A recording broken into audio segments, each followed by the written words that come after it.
Doval pitches. Wilson chops it softly to third.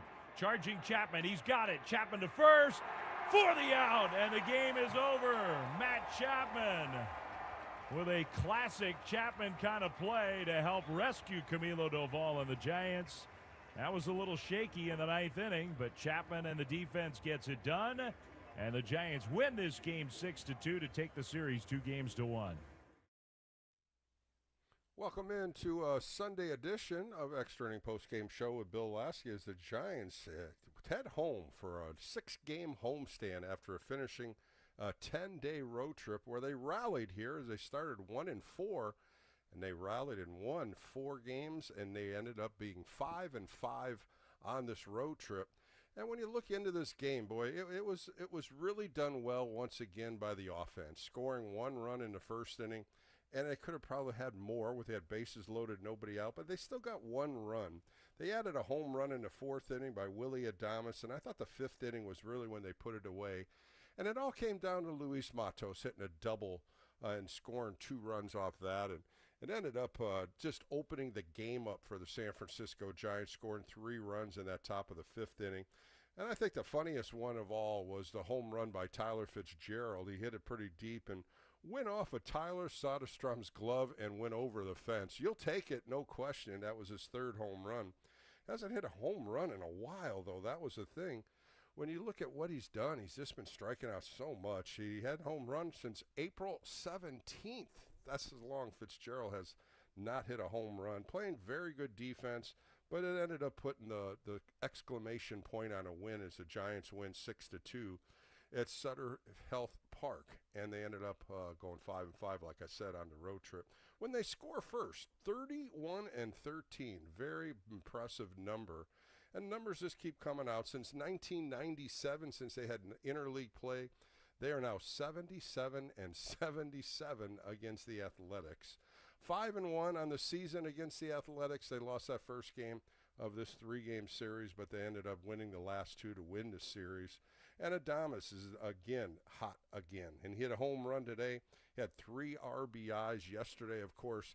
Had a real nice game yesterday where he went 3 for 5 with 4 RBIs, playing very good defense. And I think this is what Giants fans were expecting from him earlier in the year. He's settling in and definitely becoming a leader. I love when he walks to the mound and talks to the pitchers, kind of settles them in.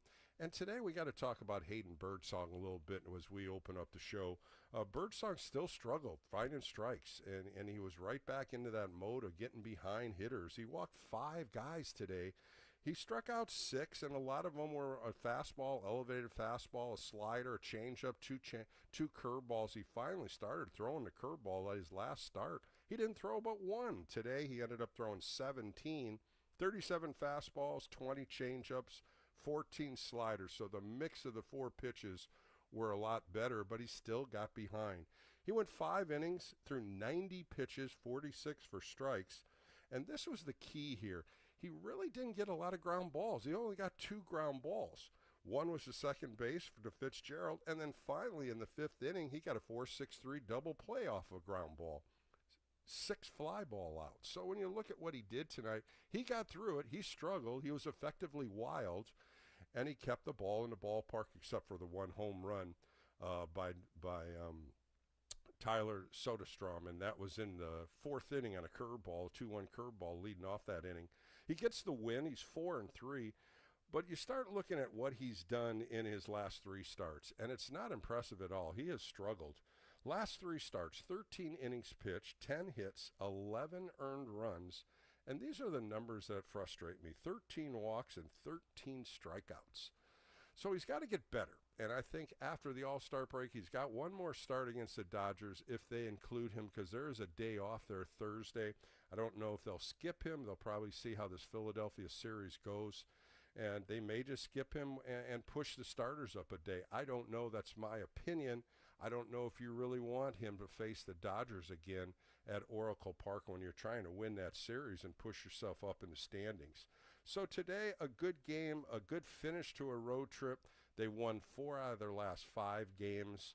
When you look at on the road, they're 24-25 on the road, and that's a good number right there. Now they're coming home for a 6-game homestand, and this is going to be a tough one. Philadelphia Phillies coming in with a 53-37 record. Giants are now 49-42. Philly in first place. They ended up beating Cincinnati today, and they got away from Zach Wheeler. Zach Wheeler threw 2-hitter today, 9 innings, 2 hits. He's got a 2.17 earned run average, but they're going to have a couple of tough starters. Christopher Sanchez will be pitching tomorrow, left-hander. He's 7-2 with a 2.6. Taijuan Walker is going to pitch on Tuesday. He's 3-5 with a 3.6. He's been coming in and out of the bullpen. 19 games, he's only started 8. And then Jesus Luzardo is going to start on Wednesday, the afternoon game, another left-hander. Giants won today. They're 9-15 against lefties. The Giants will be throwing Landon Roop out there tomorrow. He's 6-5 with a 3.4. On Tuesday night, Robbie Ray takes the hill. He's 9-3 with a 2.6. And then Wednesday afternoon game, Justin Verlander back out there trying to win his first game. He's 0-6 with a 4.8 earned run average. Earlier in the day, 3 All-Stars from the San Francisco Giants will be making their way to Atlanta, Georgia. Logan Webb will be getting his second All-Star appearance. He was there last year. Robbie Ray, since 2017, was when he was with the Diamondbacks. He's also going to be an All-Star. And I'm so happy to see Randy Rodriguez getting a bid and a middle reliever, one of the very first times they're doing it. And today he came in, had 1 hit. He got out of the inning, threw 9 pitches, 7 for strikes. He's got a .69 earned run average. Very impressive when you look at what Randy Rodriguez has done this year. 39 innings pitched, 22 hits only, 3 earned runs, 8 walks, 54 strikeouts, a .69 earned run average with a 3-0 record. All right, let's get on the phone lines, 415-808-KNBR. If you're coming back from Sacramento, I'd love to hear your thoughts on the ballpark and what the Giants performed for you in the last 2 out of 3 wins they had up there. And if you're just watching the game and you want to talk a little bit about the Giants, give me a call, 415-808-KNBR. Later on today, I ended up talking to Bobby Crosby. He's the first base coach for the Athletics. 8 years he played in Major League Baseball. Really nice conversation with Bobby, and he had some great years with the Athletics when he played at the Oakland Coliseum. We'll hear that later in the show. I'm Bill Laskey. This is the Extra Inning Post-Game Show. More coming up right here on the Sports Leader.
Here's Gins, 1-1 pitch to Matos.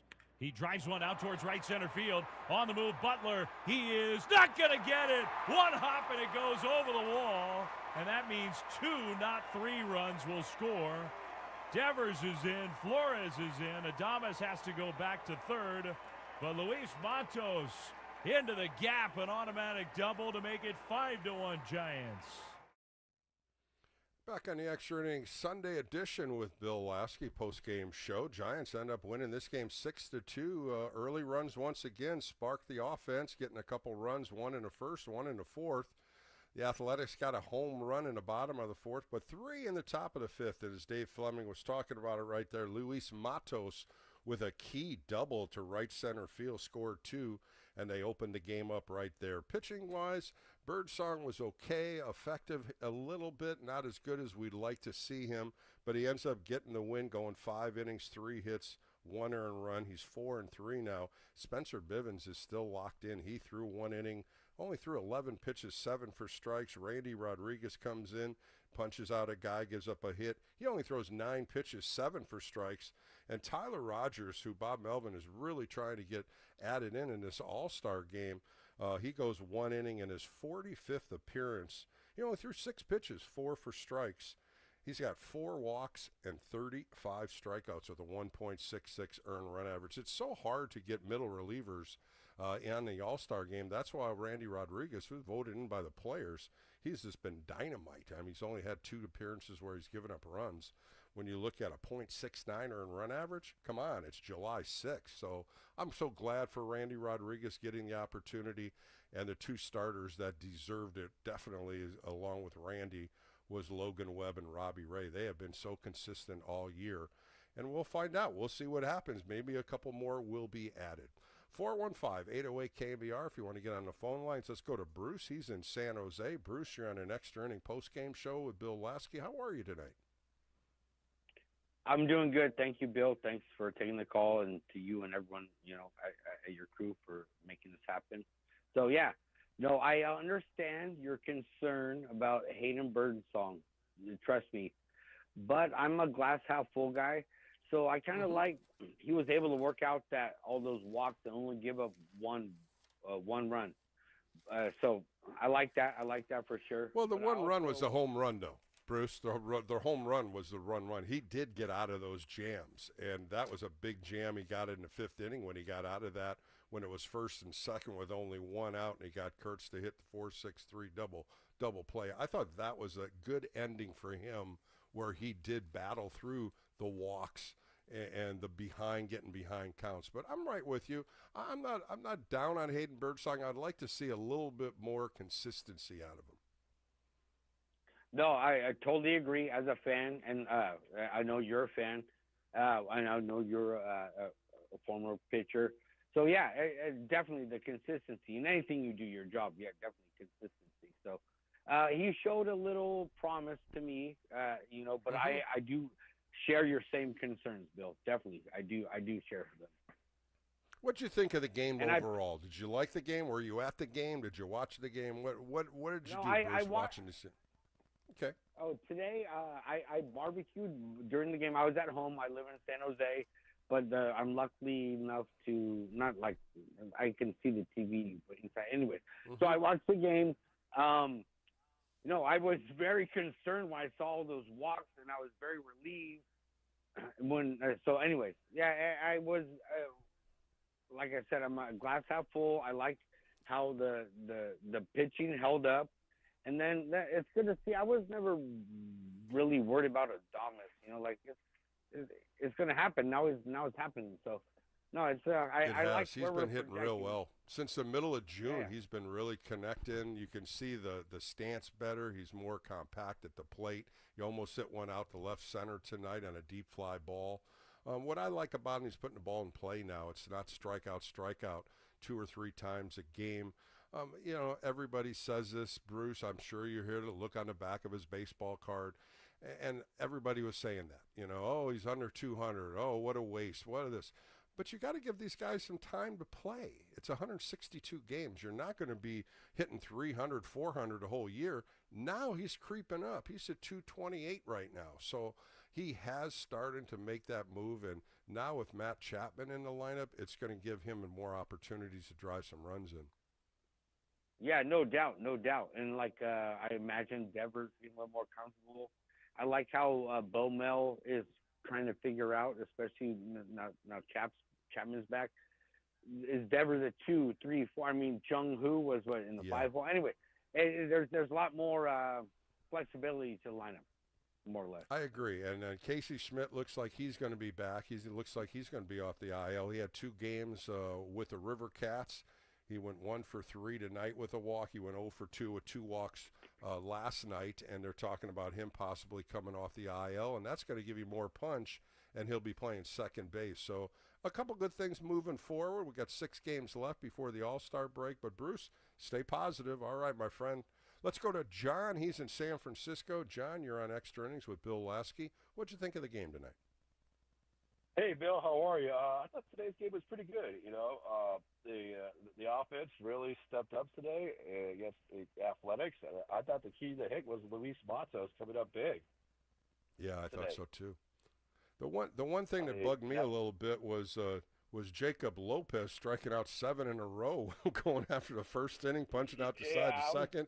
Yeah, I was like, hold on here. Who is this guy all of a sudden? All of a sudden he found a slider, and he's punching guys out left and right. And I'm like, wait a minute here. We can't go down with this guy. You're absolutely right, Bill. Hey, Bill, actually, I watched the game up at South Lake Tahoe last night and tonight as well. So it was a good game, good win for the team. So now you get ready for a huge series against the Philadelphia huge 6 Phillies. games. Yeah, I agree. I mean, These next 6 games are going to be real tough, and you're getting guys off the IL. If Schmidt comes off, and you got Chapman now playing third, which is such a big relief. And I think that the lineup is going to get a little better. They're getting more relaxed. They're picking each other up, and you're getting Adames hot. Devers is starting to hit the ball a little bit better. And this is what I think Buster Posey and Bob Melvin were predicting once all this started coming back. You're absolutely right, Bill. And then here's the key to the game. This is going to be a playoff atmosphere against the Philadelphia Phillies and stay with the Dodgers as well. But Group has to pitch well tomorrow's game. I mean, that's going to be a big game. That's a big game right Philadelphia's there. coming in hot. They've been playing good too, John. They've been and you got a couple all-stars on this team. You got Trey Turner hitting .299. Kyle Schwarber's got 27 home runs, 63 RBIs. He's on the all-star team. And Harper's is coming back from an injury. Alex Bohm, Max Kepler. I mean, it goes deep. They have a solid lineup. If you remember when the Giants went to Philadelphia, they split with them 2-2 in a 4-game series. Absolutely, yes. So, I'm looking for what they do tomorrow against Philadelphia. I hope the crowd will get into it because I know they could be a good team in the second half. I mean, the first half, I'm right there with you. It's been all right so far, but I would like to see them sweep the Phillies, and I will love to sweep. I'm just happy that the Dodgers got swept by the Houston Astros today. That makes me happy today, Bill. Yeah, that was an eye-opener, and I liked it when they scored 18 runs against them. I was laughing a little bit on that one because that's the first time that team's ever been beat that bad. And to sweep them in L.A., and the Astros were walking out going, hey, wait a minute here. Don't forget about us. We're in the AL West. So it was a good 3-game series, and a lot of Giants fans were definitely happy to see that. And the Giants moved up a little bit. They're 7 games out now, and with that 3-game series, John, that's the first time the Dodgers are coming to Oracle Park, and it's 2025, and it's the middle of July. Yeah, I mean, they haven't come to our place since, July last year or June? July or August, yeah, because they didn't play him in September. But thanks for the call, John. I appreciate it, and we'll see what happens in this 3-game series with the Philadelphia Phillies coming up. Let's go to Colby. Colby, you were at the game in Sacramento, Sutter Health Park. What'd you think of it? Hi, Bill. How's it going? We really enjoyed it. We're River Cat attendees quite frequently, so we kind of knew the ballpark, but it was really good to see our boys there. Yeah, a sold-out house all 3 nights. That is something different up there. Usually the only time you see that at River Cat games are firework nights or free things, and I really enjoyed that ballpark. I worked up there with Johnny Dasco years ago. I did TV with him on Saturdays. Every other Saturday, we did it for 3 years, and the ballpark is a gorgeous ballpark. I just don't think big league ballpark is that kind of, the way the ball's hit there, the ball that carries, difficult for big leaguers to come in there and be comfortable. What do you think, seeing how I know that people were saying that Sacramento attendance is kind of low with the A's for the weekday games and, kind of lower level teams coming through.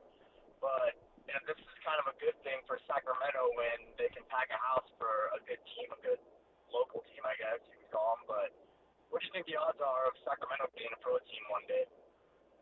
Well, I think the only problem that I saw, what the Athletics did, I thought it was going to be the Sacramento Athletics. I thought they were going to draw the name of Sacramento to the team, but they're not. And I think that really has upset a lot of people from Sacramento to go in games. There's no connection with Sacramento. They're just called the Athletics. And that, to me, if I was living there, it bothers me a little bit. You're living up here in Sacramento. You're playing 3 years up at our ballpark, and we're not associated with you at all. I think Sacramento could draw. I really do. I think there's a good baseball base there. There's a lot of Giant fans as well as athletic fans. But I just don't know if they would have to knock that ballpark down and build something bigger. Yeah. Well, there's a lot of room in downtown Sacramento still, I believe. So maybe we could copy the Warriors and build something on the outskirts. But Colby, let me ask you something. Colby, let me ask you something. Colby, let me ask you something about the game. What did you think of the offense? You think the offense is waking up a little bit more now that Matt Chapman's in the middle of the order? He had a tough night tonight, but I think that lineup is a lot stronger now with him in it. Oh, yeah, big time. We've seen even the bullpen looked great tonight. We were sitting right in front of the Giants bullpen, which is another perk of Wrigley Field or Sutter Health.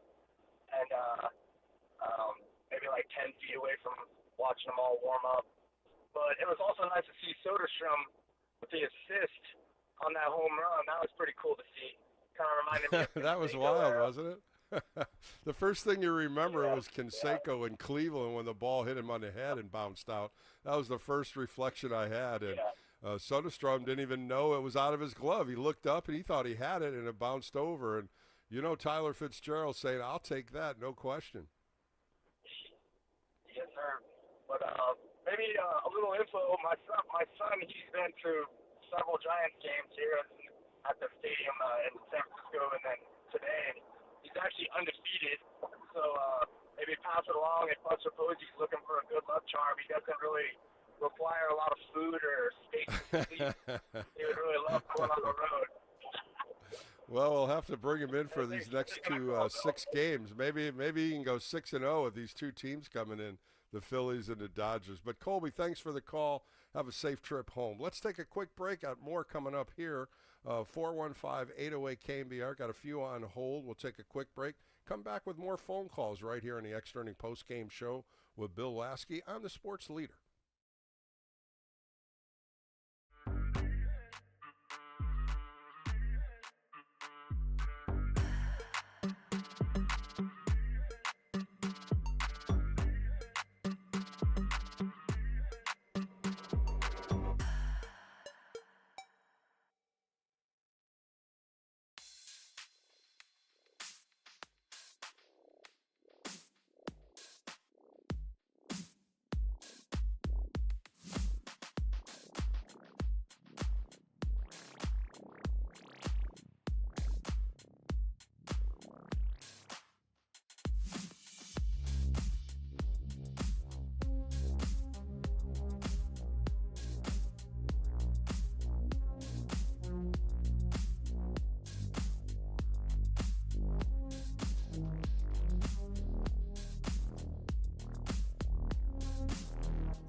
Here's Gins, 1-1 pitch to Matos.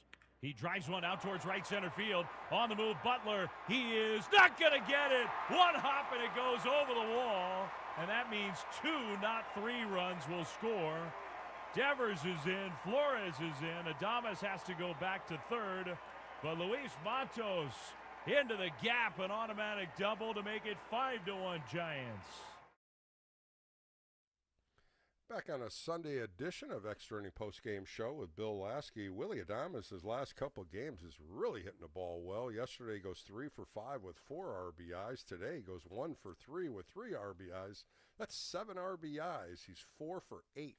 Keep him hot. We've been waiting for Willy Adames to do it with the bat. His defense is getting better also. Made some nice plays today. But I tell you what I really like about Adames and Chapman on that left-hand side. They're coming in and talk to pitchers. I just talked about that. They have to get in there and tail and push them a little bit. He was on NBC Bay Area as the player of the night, and I think Laura Britt asked him, what do you say? And he goes, I'm just telling them to throw strikes. We got good defense behind you. Get up and throw strikes. And that was about Hayden Birdsong getting behind hitters again, 2-0, 3-0, 3-1. And, I threw his numbers out there a while ago, 13 innings in his last 3 starts, 13 walks, and 10 hits. That's 23 people on base in 13 innings. That can't happen at a big league level. And he's 4-3, got through it with 5 innings, but he's got to get better. He's got to get it back in the strike zone. What I did like is 4-pitch mix. He used a lot of pitches today with Andrew Kisner, and that was one thing he didn't do his last start. He really only circled in with a fastball and a slider. Today he started using a curveball a little bit more and the changeup, and that affected a lot of the swings, a lot of fly ball outs. He had 6 fly ball outs and 2 ground ball outs in his last ground ball, a 4-6-3 double play to get out of that 5th inning. He gets the win. The Giants end up coming home 6-2 with a win tonight. They go 5-5 on a road trip where they started going through Chicago and Arizona, where they were 1-4, and they got the last 2 games in Arizona, and they won 2 out of 3 against the Athletics. And now they've won 4 out of 5, and a tough home series coming up with Philadelphia for 3 with a day off, and then the Dodgers finishing up the first half before the All-Star break with 3 at Oracle. Let's get back to the phone lines. Let's go to Eric. He was at the game. Eric, what'd you think of the game? Did you like Sutterfield Park?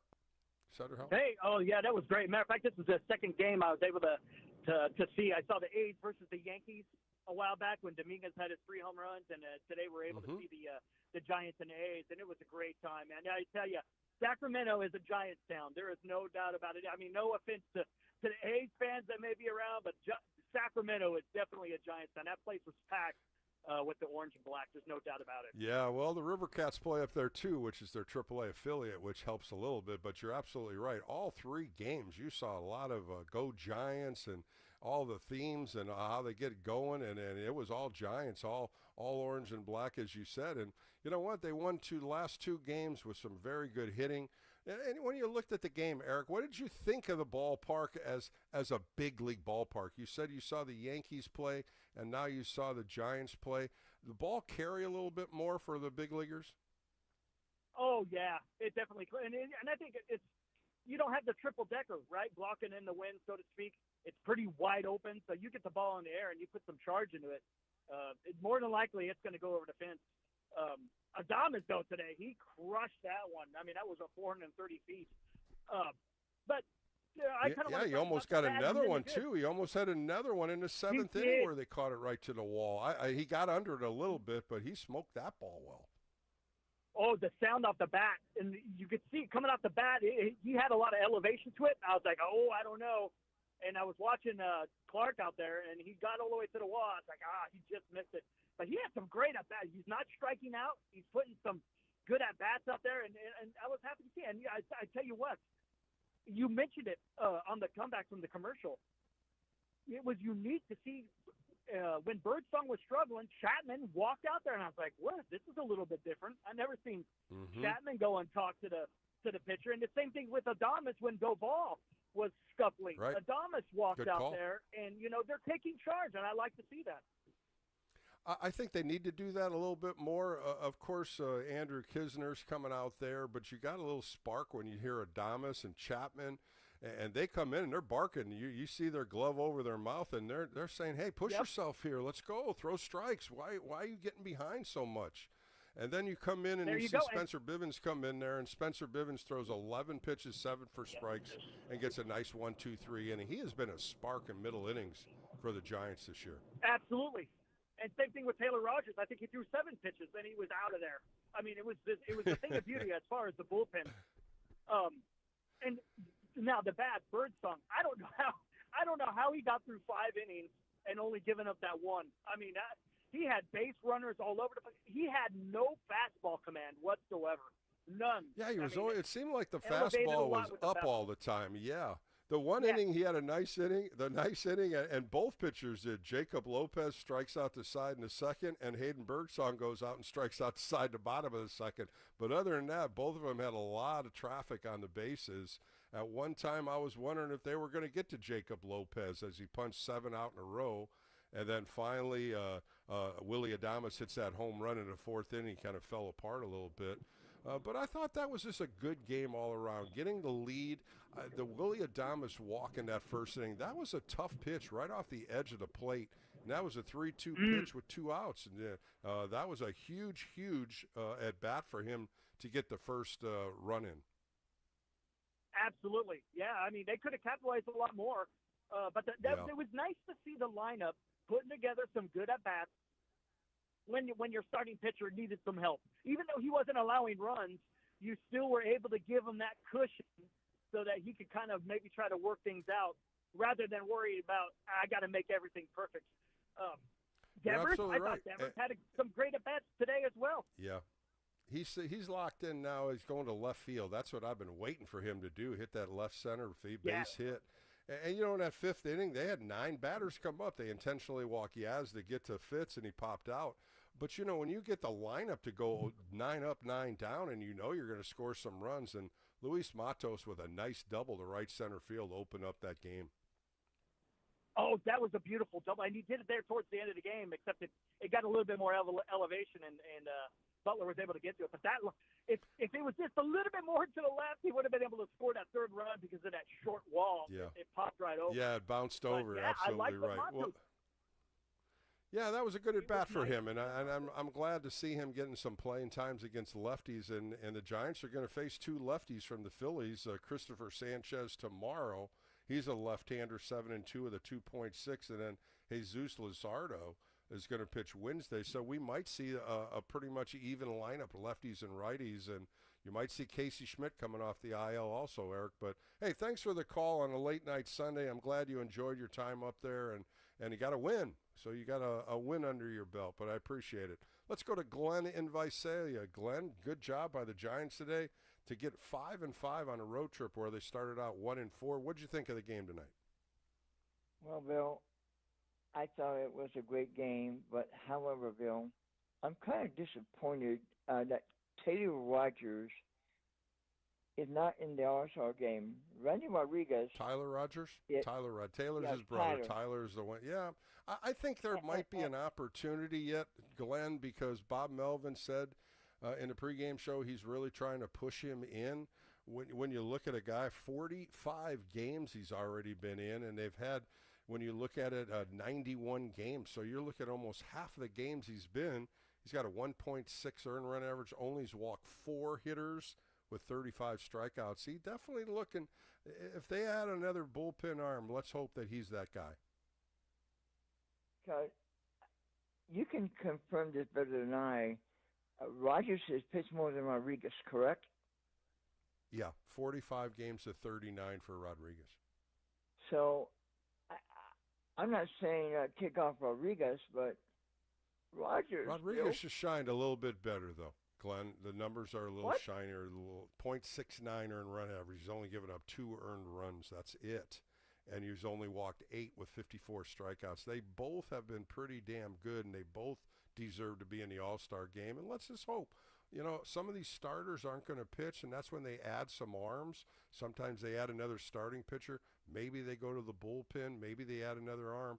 But you're absolutely right. Tyler Rogers deserves to be an All-Star.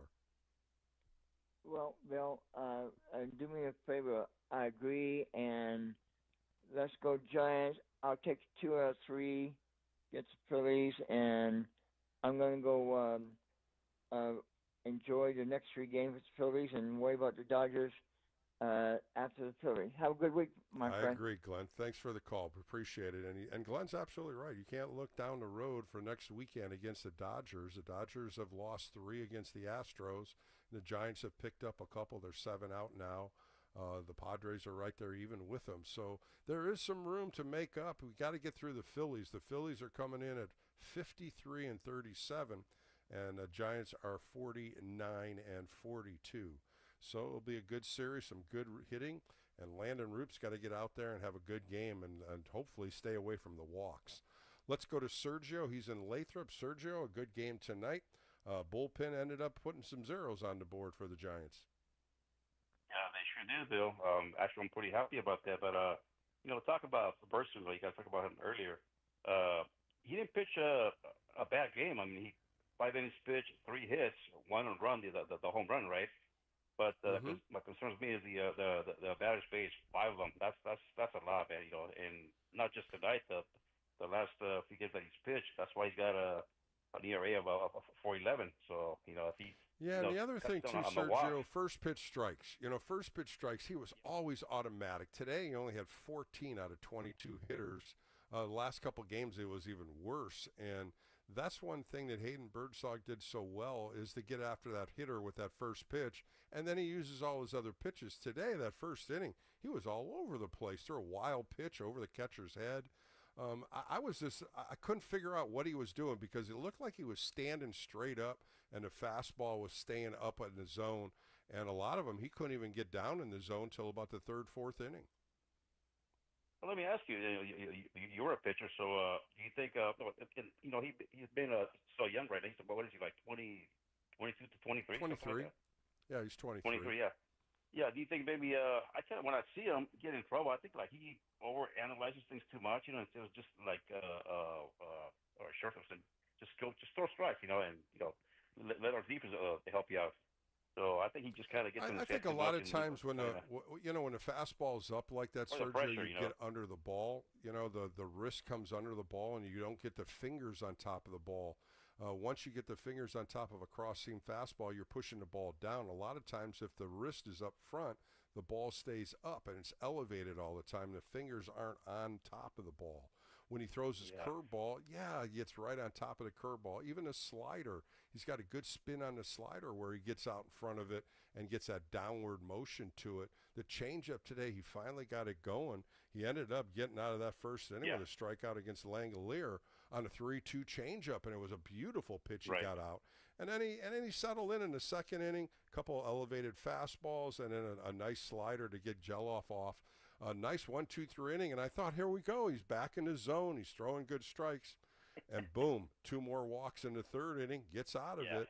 The 5th inning, he had 1st and 2nd with 1 out, and he faced a tough hitter, Nick Kurtz, and he got him into a 4-6-3 double play.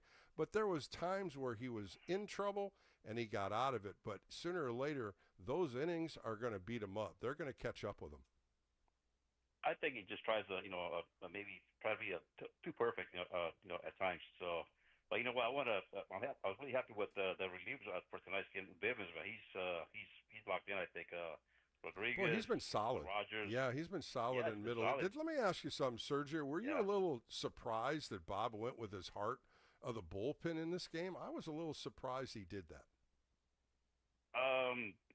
Kind of, but I mean, right now it's.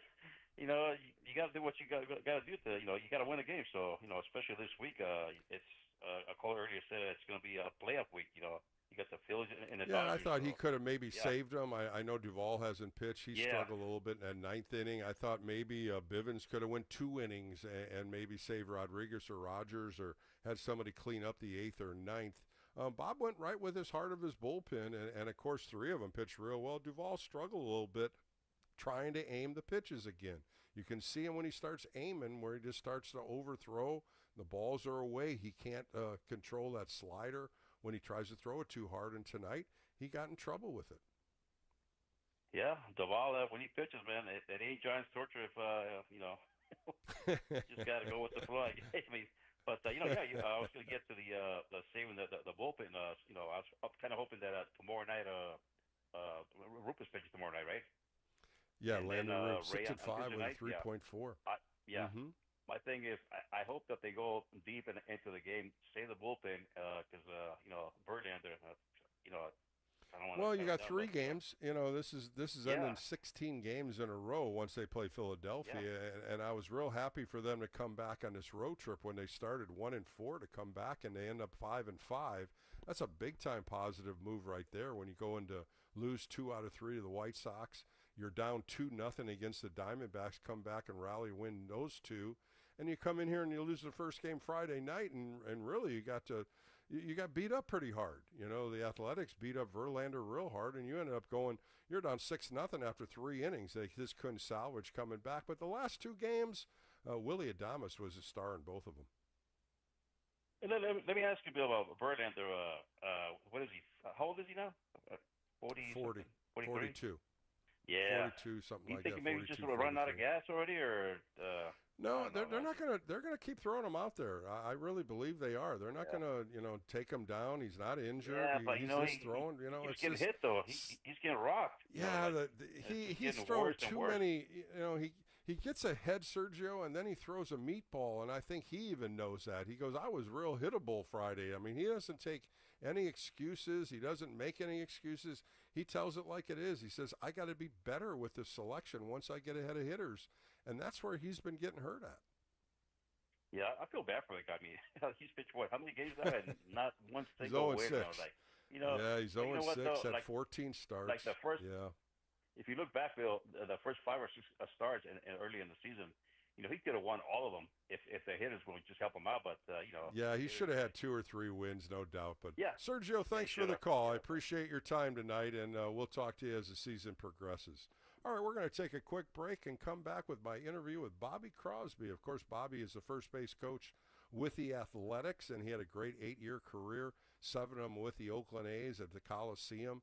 And I had a nice chat with him earlier today. So coming up next on the Extra Inning Postgame Show, Bobby Crosby and I sit down and talk a little baseball right here on the Sports Leader.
Welcome back to the Extra Inning Post-Game Show with Bill Laskey. I'm excited to bring on a player that I watched in his career. He played 8 years in Major League Baseball, 7 of them with the Oakland A's. Currently, he's the first base coach for the Athletics. In 2004, he was the American League Rookie of the Year. Let's welcome in Bobby Crosby. Bobby, how are you today? Good, Bill. How are you? I'm doing great. How do you like coaching? I think that's the big question I'd like to ask you right off the bat. I love it. I love it. I mean, I love playing. Playing was great, and I had a lot of good memories. But coaching, it's rewarding. You get to work with numerous guys and see them succeed and get to achieve things that, like getting to the big leagues and things that I, will cherish and to be able to help other guys. It's awesome. I love coaching. Well, Bobby, I want to start talking about your dad, Ed. He played 6 years in Major League Baseball, also a shortstop and a second baseman. Did you get to watch him play earlier in your life? I didn't. He was done playing by the time I was born. I actually grew up going to games with him. He was a scout. He was a scout for 25, 30 years. So I was the kid who was sitting there holding the radar gun, hanging out with him with other scouts and doing stuff like that. So I didn't get to be in the clubhouses, but I definitely wasn't shorted. It was a fun time for me to hang out with the scouts and get to see what they look for and talk to those guys. So, did you ever ask him why his nickname was Spider? Yes, I have before. It was it's the long legs, I guess. That's what he told me. So it could be another story. I'm not sure, but at least that's what he told me growing up. Oh, that's great. Well, you grew up in, was it Lakewood, California? Is that where you grew up down south? Yeah, yeah. I was born in Lakewood. I grew up in Cypress, California. Was there pretty much my whole life, and then went to Long Beach State. So yeah, I was a Southern California kid for most of my life. You went to La Quinta High School, got drafted out of the Angels in the 34th round, which they don't have anymore. That was in 1998. Were you thinking about playing pro ball at that time out of high school? No, I knew I wasn't ready. I just hit a big growth spurt, and I was kind of gangly. I was like a baby deer, and I had some skills, but I wasn't mentally ready. I think if I would have signed at high school, I don't know if I ever would have made it. I wasn't mentally or physically ready to play, and I was looking forward to going to Long Beach and going to school, and it was definitely the right decision for me. I mean, other guys might be ready, but I wasn't at that point. Well, it worked out for you. In 2001, the Oakland A's drafted you in the first round, 25th pick, and you ended up signing with them. Excited at that time, ready to go in your professional career? Absolutely. I mean, I grew up an A's fan, believe it or not. I mean, I was from Southern California, but when I was 8, 9 years old, it was Ricky Henderson and Mark McGuire and Canseco and Terry Steinbach and Carr. I mean, I can name them all. They were a pretty good team in the late '80s. So even though I was in Southern California, to be drafted by the A's, my childhood team, it was pretty exciting. Well, it didn't take you long to get to the big leagues at 23 years old. 2003, you came up to the big leagues. And one of the better years that the Oakland A's had under Ken Maka, they were 96 and 66, got to the playoffs, and you were on that team. Was that an exciting year for you as your rookie year? Yeah, well, that year I got was a September call up in 2003, and I got to be a part of the whole playoff scene and be a part of those guys. They still had Miguel Tejada, so and he was on a consecutive game streak, so I didn't get to play a lot, during that time, just in that September a little bit, kind of get my feet wet, but to be up there and experience the playoff atmosphere and all that, it was pretty fun. Bobby Crosby joining me on the Extra Inning Postgame Show. 2004, you jumped in there, 151 games, 130 hits, 70 runs scored. You had a great starting staff: Tim Hudson, Mark Mulder, Barry Zito, and you also had a pretty damn good infield. You ended up working with Marco Scudero at second base. How was it as a young infielder working with a veteran Marco Scudero? Oh, he was awesome. I mean, at that time, he was kind of, I think he had a little bit of time, but he wasn't like a big time veteran guy. Mark Ellis got hurt in that spring, so it ended up being me and Scudero for most of the year, and that was awesome. I mean, I can't say enough good things about him as a person, and being able to work with him, and he's such a talented guy. And over the time with the A's, he got more and more playing time, deservedly, and I had some injuries, and Ellis had some injuries, and he got to play a lot. And he's a heck of a player, and obviously turned into a giant, and had a great career with him in the playoffs. And he was fun to watch. Well, as I said, Ken Maka was your manager. How was he the first few years you were there? He was there from 2003 to 2006. You had him pretty much the time you were with the A's, and then you ended up having Bob Guerin. Tell me a little bit about both of them. Yeah, I mean, Maka was always great to me. He was a guy I could talk to from the beginning, and I had a lot of veteran presences around like Kotze and Kendall and Mulder, and those guys that kind of led the way for me and showed me how to be a big leaguer. But Maka was the same type of guy, a guy that I could turn to, and he understood the struggles I was going to go through as a rookie. And he goes, hey, just I care about your defense, and whatever you do hitting, that's a bonus. So he understood that it's tough to break into the big leagues, and then I got to play for Guerin my last couple of years there. He was a bench coach there and was awesome, and he's a really good man, and he's definitely doing well for himself in LA now. But both guys, I truly enjoyed playing for both. Well, Bobby, as I said, you were the Rookie of the Year in 2004. You also was the June American League Rookie of the Year month of June, a Player of the Month, and your year was just top. I mean, it was so impressive: 34 doubles, 22 home runs, 64 RBIs, 141 strikeouts, which wasn't bad when you're looking at 623 at bats. But I thought it was the best impressive was 151 games. You were in there almost every day. I was, and I think my batting average showed it the last month. I might have got about 3 or 4 hits the last in September there in the last month. But yeah, I wanted to play. That's the way I played. I didn't expect to get a day off. I didn't want a day off. When you're in the midst of it and you're grinding and the team's playing well, which we were, I felt like being the shortstop. I was a big part of that, and I wanted to be in there every day. It wasn't really an option to take a day off. And Maka and the front office, they give me my days. I guess I had 11 in there, but it was something that I just expected to play every day, and that's what you do. You go out there and play. Well, your relationship with the manager Mark Kotze started that year in 2004. He was in the outfield, a player, a teammate. Now he's a manager that you're working under. What did you see out of him as a player?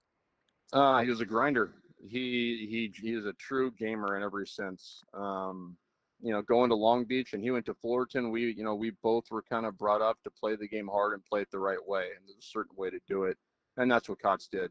He'd run through a wall. He would be a great clubhouse guy. Everything about it. I mean, he gave me a hard time. I mean, as a rookie, he crushed me, but and he still reminds me of it to this day, and he still kind of gives me a hard time now, but.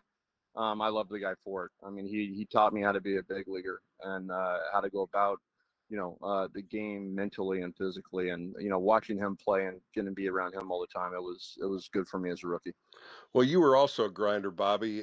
Your defense was pristine. You had 79 errors in 9 years in the big leagues, and you had a 975 fielding percentage. Some of the things you did at shortstop, you also played other positions, but shortstop was the key. I loved watching you play. You had quick hands, your balance was there, you were so accurate with your throws. How much did you work at that? A lot, a lot. I mean, I took a lot of pride in my defense. I mean, I was a bigger shortstop. I was 6'3", 200 pounds. I felt like I had to be really good at reading swings. I had to make the routine play. Like I said, if you read a swing, you have to be quick off the ball. You have to be able to get the balls that some of the smaller shortstops got to easily. And then my setup and everything, I wanted to be very fundamentally sound. I knew I, was a pretty good athlete, and the great plays are going to come. But for me, playing shortstop, you have to make the routine play. You have to be fundamentally sound, and I worked a lot on it. And Ron Washington was a big player in that. Also, Mike Weathers, my college coach at Long Beach, was a big player. But Wash was probably the guy who really honed in on my defense and worked on the fundamentals. Well, Bobby, you played at the Oakland Coliseum, a pretty big yard. You had a lot of field to work off of, plus the out of bounds. There was so much to cover. How much was that important to you to get to some of those balls? Because, man, you had to run a long ways on some of those foul balls. Yeah, it was a big spot. I mean, luckily I played next to Eric Chavez, who covered a lot of that ground for me. But yeah, I mean, you had to compete with the mound out there. You just couldn't give up on any ball. It wasn't ideal at times being a hitter there, but fielding wise, you can go and snag some balls for your pitchers. So I love playing. The Coliseum was a special place. It always will be for me. But the foul territory, it played into the defense aspect, and as a hitter, it wasn't ideal, but we tried to use it to our advantage with the pitching staff that we had. Well, Bobby, a couple pitchers you hit pretty well. CC Sabathia, 8 for 26. You hit 308 off of him, a couple doubles and a home run. John Garland, 11 for 29, a home run, 5 doubles, 379 you hit off of him. Tell me a little bit about what you liked in both of these guys pitching, because you saw their pitches pretty well. Yeah, I mean, off CC, I could hit a fastball, and I knew CC was going to challenge me, and I appreciate you picking out the guys that I hit well off of. There's not too many of them, but usually the guys for the left-handers, the guys that wanted to challenge me with their fastball, I could hit those guys. The guys with the four seam, that maybe had a cutter and a curveball with it, were easy for me to pick up. I was kind of a spinner. I'd spin off balls at times, and if a guy had a four seam and a cutter, I could kind of stay on it and keep that right center approach, and it worked for me. The guys that gave me trouble were the guys that had two seamers they'd run in and then sliders away. But for a right-hander, if they had a four seam and a little cutter and a curveball, I felt like I could stay on it longer and look the other way. And if I pulled it, then great. Well, I'll throw you the two guys that you had trouble with. John Lackey, 7 for 35. You still hit 3 doubles off of him. That was the Okay. only pitcher that you had double-digit strikeouts against. You had 11 against him. And the other one, which was a pretty damn good pitcher, was Cliff Lee. He were 2 for 18 off of him, but the two hits, a double and a home run off of him. Tell me a little Okay. bit about Lackey, because Lackey was that big, tall right-hander that really stayed around the zone a lot. He did, and his fastball jumped on you. And the Angels always pitched me well. I don't know what scouting report they had on me, but they always pitched me well. We faced Lackey a lot, but it was just that ball jumped on you, and he had a big curveball to go with it. That was good. I just never picked up the ball well off him. It was just one of those guys that it seemed like every time I was looking for a heater, they throw me off speed in, or they throw me off speed away. And if I was, thinking on the off speed, they throw me a heater in. So just, he's just one of those guys that I couldn't see well. And Cliff Lee was just nasty. Mm-hmm. He was, he would cut it in on you. Obviously I guess I got lucky a few times and just threw the barrel at it, but he just would bear it in on your hands, and it was tough to see. He would hide it behind his back. He was a tough guy to face. Bobby Crosby joining me for a few more minutes on the Extra Inning Postgame Show. I got to talk about Jacob Wilson, the shortstop. Of course, he's going to be the starting shortstop for the American League at the All-Star Game. You have been working with him as a defensive coach. What do you see out of him? Because, boy, he is so quick to the ball, and his pristine accuracy is exactly like you were. Yeah, he's really worked on his first step. For being a shortstop, he's not the fastest guy in the world. Running wise, he's not a burner. So the things that we've talked about is being really good at this first step, really good at reading swings. He worked on it all spring. He works on it every day here during BP. You get your live reads. That's when you can really practice, reading bat angles and reading guys' swings. And those are the things that I've imparted to him. Outside of that, he's an athlete. You let a guy like that go out and play. His hands are really good. His throwing is very accurate. He's got a strong arm. But the main things I've talked to him about is that first step, because it's important for him, because he is like I was, a bigger shortstop. You're competing against some guys that are really fast and really quick, and he's not built that way. So he's going to have to be really good throughout his career on reading swings, and he'll just get better and better with his pedigree and his dad. And I talked to his dad, and we go over infield stuff, and okay, what is Jacob doing here? What's he doing here? So it's fun. It's fun to talk to Jack and then work with Jacob, and it's fun to watch him play. Bobby, one of the best athletes the Athletics have is the center fielder, Denzel Clark. Just amazing first step, like you're talking about. He's got that road runner flash speed. He can catch anything in the gaps, goes over his head and even catches them, and goes over the wall and catches them even better. Your thoughts on him as a young outfielder? He's not human. I mean, he's incredible. I mean, I had the pleasure of managing him in the minor leagues, and I would tell, the staff up here anytime I saw him or if they called and asked about him, he does things on a baseball field that I haven't seen. I was telling my sons the other day, the catch he made in Toronto, they were in Toronto watching, and he robbed a homer. I said, that's just the tip of the iceberg with him. And then he made the one in Anaheim. He just does things that he's so athletic, that he can move his body and climb walls and do different things that most people haven't seen on the baseball field. And I've seen him do stuff in the minor leagues. I'm like, okay, I've never seen that. I've been around the game a long time. So with him, he thinks about the game too. I mean, he's a smart outfielder. He knows how many steps he has to the wall. We talk about coming in and where, if you want to play in on this guy, if you want to play deep on this guy, is this a guy who, is fast and also has power. So he thinks through the game. So he's a really smart kid too. He's phenomenal. I mean, he should win a Gold Glove. You should win it this year, and he's going to have plenty in his trophy case. Bobby, as we finish up here, you just said it, a lifelong baseball fan, and then a player, and now a coach. What brings the love of baseball to you every day? The small things, the intricacies about it, the position of fielders, the what a pitcher has and the approach to it. I love the strategy. I love the 8th, 9th inning, and now the extra innings with the guy on second. Like, what are you going to do? You're going to walk him. Are you going to pitch around this guy? The small little things of baseball, I try to look for in every game and look for any advantage you can. So, the game in general is beautiful, but I love the small little things about it and trying to find little edges and now helping players find little edges to make them better. To me, that's what, makes me tick going on. Bobby, thanks for your time today. I know it's been a busy schedule, and I really do appreciate your time and fantastic career and continued success coaching the Athletics. Thanks, Bill. And same to you. I know a little bit about you, and to give up the All-Star nod, that's something. Well, long story there, Bobby, but thanks so much. That was Bobby Crosby on the Extra Inning Postgame Show. More coming up right here on KNBR, the Sports Leader.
Welcome back to the Extra Inning Postgame Show as we close out a Sunday edition. The Giants win 6-2 up at Sutter Health Park. They take 2 out of 3 against the Athletics.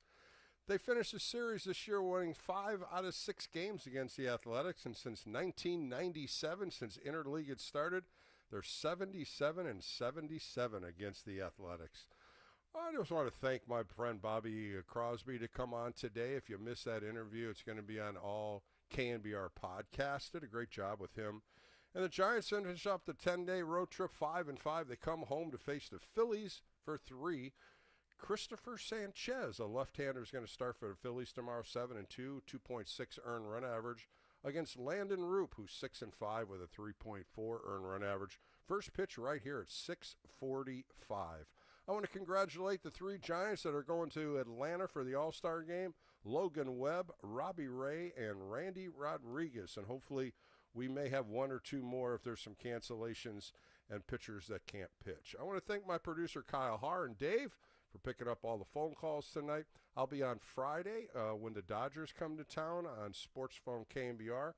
And then the Extra Inning Postgame Show will be on next Saturday and Sunday to wind down the first half before All-Star break. For Bill Laskey, be safe, be well, have a great week, and let's see if the Giants can take down the Phillies tomorrow, 6:45 first pitch.